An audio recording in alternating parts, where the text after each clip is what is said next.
In einem verborgenen Winkel des Königreichs Astoria gab es eine Legende von einem versunkenen Schloss und der Prinzessin der Nacht, die es bewachte. Niemand wusste, ob diese Geschichten wahr waren, aber eine junge Abenteurerin namens Elara war entschlossen, es herauszufinden. Elara war keine gewöhnliche Abenteurerin. Sie besaß ein magisches Medaillon, das sie von ihrer Großmutter geerbt hatte. Dieses Medaillon hatte die Kraft, Licht in der Dunkelheit zu zeigen, wo sonst nichts sichtbar war. Mit diesem Medaillon, einem Sack voller Proviant und einer Karte der alten Legenden, machte sich Elara auf den Weg. Ihre erste Herausforderung war der Wald der Verwirrung.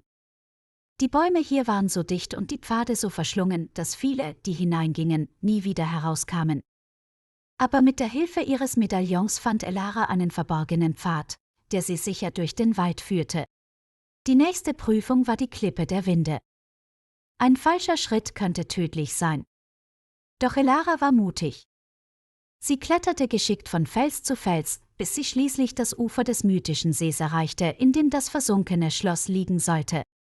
Hier angekommen, nutzte sie das Medaillon erneut und enthüllte eine verborgene Treppe, die in die Tiefen des Sees führte.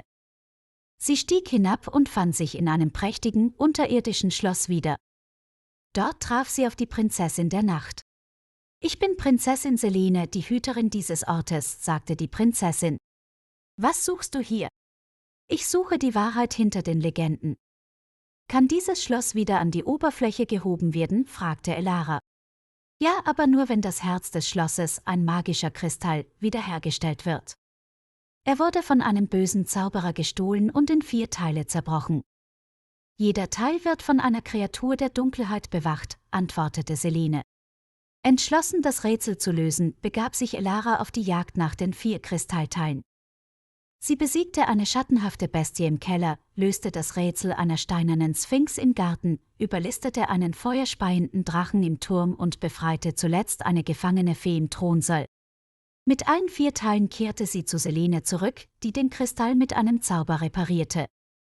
Das Schloss erhob sich aus dem See und nahm seinen rechtmäßigen Platz unter den leuchtenden Sternen ein. »Du hast das Königreich und mich gerettet, Elara.« »Ich kann dir nie genug danken«, sagte Selene. Elara lächelte.